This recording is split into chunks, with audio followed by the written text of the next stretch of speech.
Challenge behaviour is symptomatic of a perceived lack of care, be it real or imagined. It can be exhibited by carers and patients and ranges from verbal abuse through to acts of physical violence. To help reduce incidents of challenging behaviour, SA Health has released a comprehensive challenging behaviour strategy focused on prevention and responding to individual events. The strategy is a visible commitment to the prevention of harm to consumers, workers and other SA Health employees. SA Health is committed to patient-centred care. Indeed, Transforming Health has also articulated that commitment to the people of South Australia. So it is really, really good that we see as one of the new initiatives the Challenging Behaviour Strategy. This strategy is around enabling practitioners, clinicians and those who look after patients, our most vulnerable patients in the health system, really to be able to provide them with the right, safe, patient-centred interventions. So what does the toolkit do? What does the strategy do?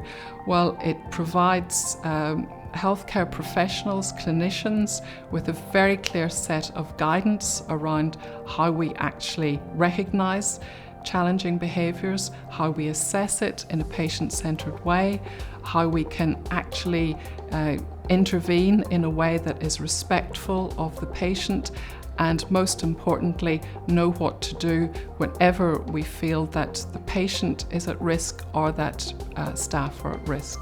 All healthcare professionals and our patients deserve respect, and we all have the right to a safe environment. The Preventing and Responding to Challenging Behaviour Strategy represents a clear commitment to develop and implement effective measures to address challenging behaviour, violence and aggression across SA Health. The strategy aims to build workforce skills and education through staff training, planning care around prevention and control, de-escalation strategies and prioritising evidence-based, consumer-centred care. The e-learning course is a welcome initiative that is designed to arm all health professionals with up-to-date knowledge on challenging, aggressive and violent behaviour.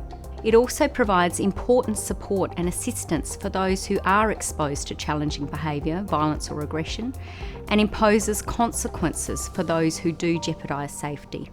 The emergency department at the Royal Adelaide Hospital is one of the two busiest emergency departments in the state.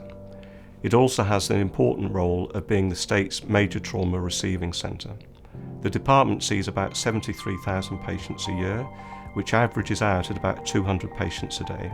The patients we see do exhibit challenging behaviour, and we see challenging behaviour problems every day. It sometimes may be one or two patients a day, sometimes several. And we see the whole spectrum of challenging behaviour problems, from property damage, such as smashing a door or a window, right through to potential or actual physical abuse of staff. And it's a problem that the staff deal with every day, and they'll deal with it professionally and take it in their stride. Despite this, it inevitably has a long-term impact, and if it's not dealt with properly, the staff can burn out and take the problems home with them. This new initiative, called Challenging Behaviours, is very welcome and is recommended to all staff who have to deal with patients exhibiting challenging behaviour. We have a mix of career staff and committed regional volunteers, and on any given day, up to 275 SAS vehicles are on the road, attending up to 719 cases. All healthcare settings have the potential for challenging behaviour to occur, but a number are rated high risk. This includes SAS. SAS have to contend not only with needs of their patients, but also with members of the public, who through anxiety, deliberate acts of belligerence or intoxication can exhibit the most aggressive and violent forms of challenging behaviour. There's been a steady increase in the number of acts of violence and aggression towards ambulance clinicians over the past few years. Of most concern is the escalating trend of violence against our staff. More frequently now, ambulance clinicians face being spat on, aggressive behaviour, sometimes with weapons, threats of violence right up to physical assault, including kicks, bites and punches. I'm pleased that SA Ambulance Service have been identified as a first priority for the public awareness campaign. We're hoping to see a change in attitude from some members of the community to make them aware that violent or aggressive behaviour towards us is unacceptable and there are severe consequences. The tagline of the campaign is, "I can't fight for your mate's life if I'm fighting for mine." SA Health's Challenging Behaviour Strategy will add to the work we've already done in protecting our staff. This strategy has brought, in its development, it's brought together consumers, carers, family members, clinicians and administrators to really look at what's behind the issue of challenging behaviours. Behaviours are actually a form of communication. When they're challenging, there's real and significant reasons behind those behaviours. Patient-centred care, or consumer-centred care as we like to call it, really should be central to how our health services are designed, delivered and evaluated.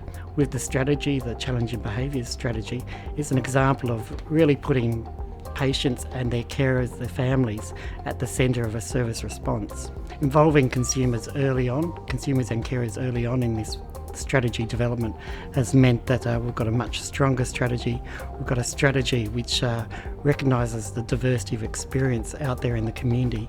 I encourage all of our staff to access the Challenging Behaviour e-learning course and to have a read through the toolkit. Together we can support actions to prevent and then safely respond to challenging behaviour.